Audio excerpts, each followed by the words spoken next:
Vous avez certainement vu depuis quelques années ces photos faites pour choquer, d'autant plus qu'elles servent de support publicitaire aux boutiques Benetton. Ces photos sont signées Oliviero Toscani, un photographe italien qui était jusqu'à cette semaine directeur de la créativité chez Benetton. Monsieur Toscani pratique, semble-t-il, l'art de la provocation. On apprenait donc cette semaine qu'il vient de démissionner de chez Benetton. Il a déclaré que le directeur général est si incompétent qu'il n'arrive même pas à tirer la chasse d'eau des toilettes.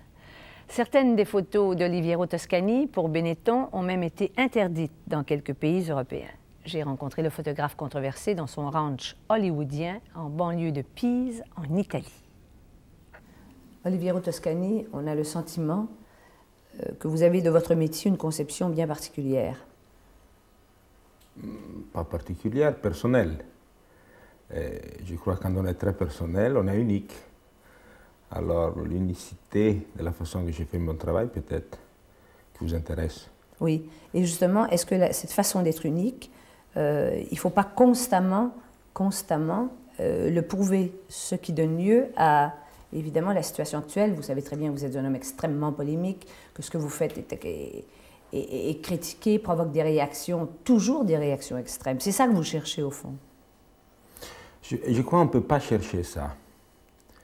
Je crois qu'on vit dans une société où le scandale et la controverse est normalement très bien accepté. Une fois la controverse, comment on dit ça? La controverse appartenait à l'art d'avant-garde.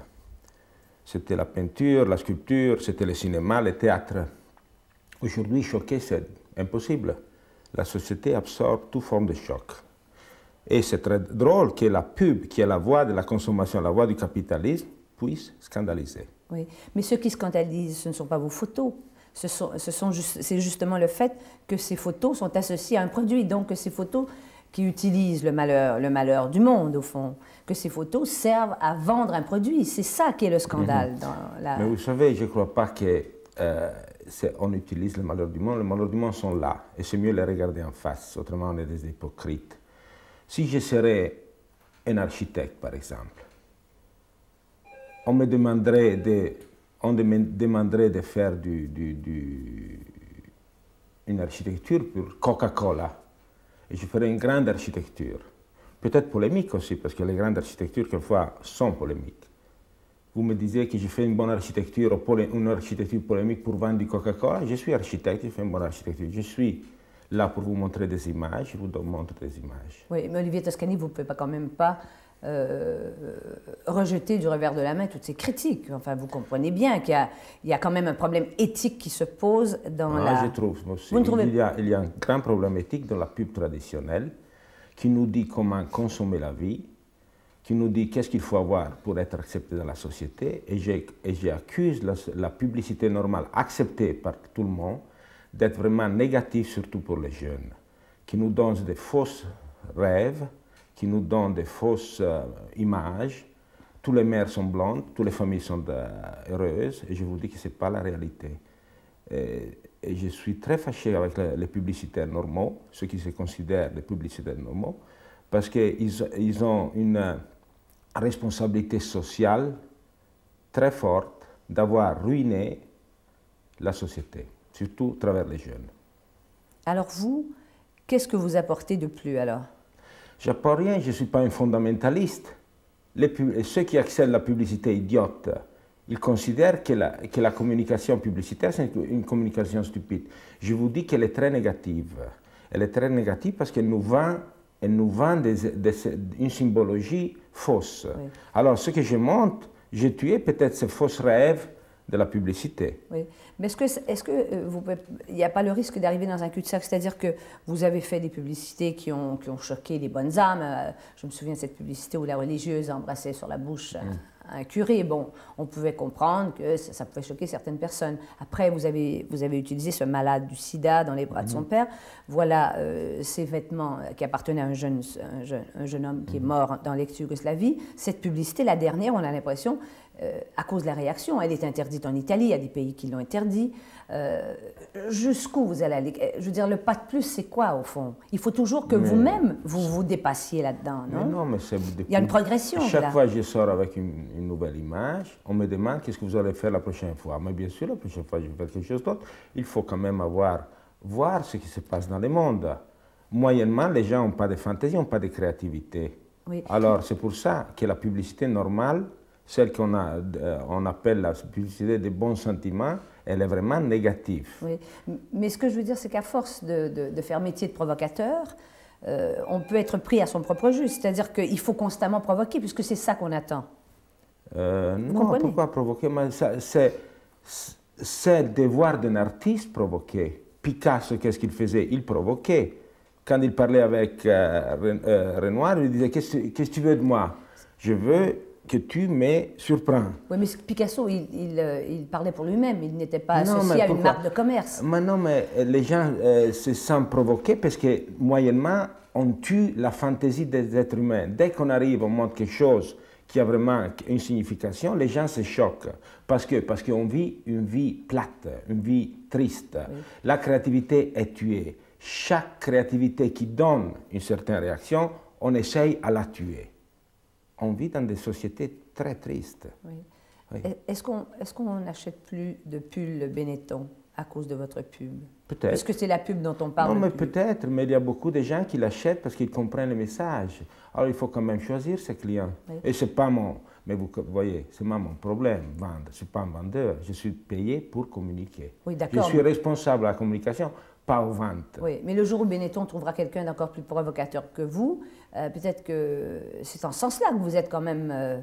Vous êtes quand même à la merci d'un commanditaire, tout de même. Non, je ne crois pas que je suis un provocateur. Je crois que je ne suis pas si idiot comme tous les autres publicitaires. Parce que vous pensez, quand on dit publicité, on pense tout de suite stupide.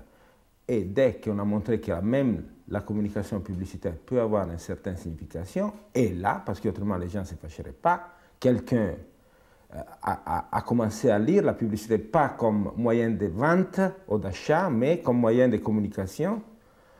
Alors, je trouve que les vrais provocateurs d'une société idiote sont les publicitaires normaux, ceux qui sont payés par les agences de pub, qui sont des vendeurs. Dites-moi, avez-vous été surpris de la réaction plus violente et plus vive de cette dernière publicité, c'est-à-dire celle où l'on voit les vêtements de ce jeune homme qui est mort? Mais vous savez, surtout l'Europe, c'est très fondamentaliste sur la culture. L'Europe en culture fondamentaliste. Alors, surtout les Français et les Anglais, ils pensent d'être les maîtres du monde. Mais les Italiens aussi, puisqu'ils vous ont interdit en Italie. Mais d'une autre façon, l'Italien, c'est un pays, on peut discuter ça à part, ce n'est pas un pays si sûr de soi-même, comme les Anglais et les Français. Mais le fait qu'il y a des réactions, je trouve que c'est bien quand même, qu'on est vivant, qu'on pense, je trouve que les gens, réagir à ce qu'on voit, c'est plus que civilisé, il faut. Mais quand même, vous savez, l'image ne cherche pas la vérité. L'image, c'est la vérité. Celle qui est la documentation des faits qui nous entourent. Alors pourquoi se fâcher des choses qui se passent vraiment? C'est peu dire que vous... Peut-être on ne veut pas les voir. Ça, c'est notre problème. Oui. Mais vous n'avez pas pratiqué votre métier toujours de cette façon-là. Vous êtes arrivé à un point là, avec ce type de publicité. Avant, vous avez fait des photos comme tout le monde, non? Non, peut-être que je n'avais pas l'accès aux grands médias comme je l'ai maintenant. Avant, je faisais des photos et toujours, déjà quand je faisais des photos de mode, c'était différent. On me disait, mais pourquoi tu traites les gens comme ça, dans cette façon, tu fais des images de photos de mode où les femmes ne sont pas des idiotes qui s'habillent. Mais et maintenant, avec l'accès, on dit, aux médias à travers une grande campagne publicitaire mondiale, bien sûr, les réactions, c'est proportionnel. Oui, pourquoi avez-vous choisi d'être photographe, à part le fait que vous ayez du talent? Pas choisi. Je suis fils de photographe. Je fais une école photo. Je suis né photographe. C'est mon destin. Ou peut-être j'attends encore ma vraie vocation, mais là, je suis photographe. Mais votre vraie vocation, ce serait quoi, vous? Non, je documente ce que je vois dans la vie, dans le monde, et j'ai la possibilité que quelqu'un publie mes images. Oui. Il y a des gens qui ne peuvent pas supporter de provoquer la critique comme ça. Je veux dire, personnellement, il y a des gens qui ont beaucoup de difficultés à vivre avec la critique. Ce n'est pas votre cas. Ah non, moi je trouve la critique, c'est très constructif. Ça vous inspire, quoi. Mais je vois qu'il y a quelqu'un qui ne veut pas s'évoluer, ils ne veulent pas évoluer, ils ne veulent pas comprendre un petit peu plus de ce qu'ils voient. Moi je trouve que j'espère chaque jour de voir un petit plus. Qu'est-ce que c'est que l'éthique dans votre métier? Qu'est-ce que c'est votre morale à vous? Je crois que je suis très moral, autrement je ne ferais pas ce que je fais. Et encore? Il y a une vision de la société, vous savez, il y a beaucoup de choses que tout le monde accepte comme bien et je trouve très mal. Il y a beaucoup de choses que je trouve bien que la société trouve très mal. Alors je me demande pourquoi. Il y a beaucoup de choses qui sont absurdes. Oui. Est-ce que vous croyez que si vos photos n'étaient pas associées à un produit, c'est-à-dire ces très belles photos que vous faites, mais si elles n'étaient pas associées à Benetton ou à n'importe quel produit, est-ce que vous croyez que ça provoquerait la même réaction? Non, mais ça existe déjà au Canada. Il y a une grande exposition à Toronto de mes photos, oui, de ceux que tout le monde critique. Ils étaient exposés au Columbus Center et tout le monde allait là-bas avec les enfants, aller voir les photos. Alors, dès qu'ils arrivent au musée, ça va. Mais dès qu'ils servent vraiment à quelque chose, on critique. Alors je me demande... Mais servir à vendre un produit, là, c'est pas servir à... Mais tout sert à un produit. Oui. La peinture du Renaissance servait à vendre la religion. Michel-Ange travaillait pour l'Église. Peut-être la Pietà n'a jamais existé, c'était que de la fantaisie de l'Église. Le Jésus-Christ sur la croix avec des clous dans les mains, c'est une image incroyable. Mais la svastika, la Coca-Cola et le Christ sur la croix, c'est des images de la société. Alors, il faut commencer à réfléchir, il ne faut pas être si aveugle que ça.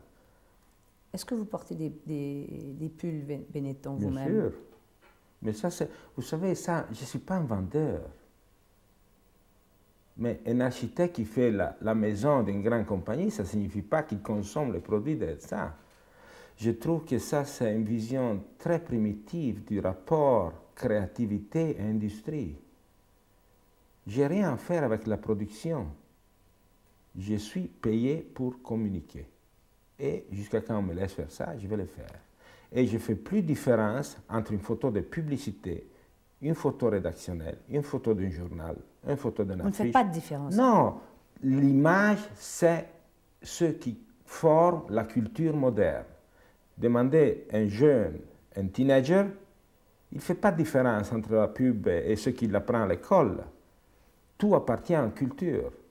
Il ne faut pas faire cette différence parce qu'on devient des fondamentalistes. Monsieur Toscani, merci de cet entretien.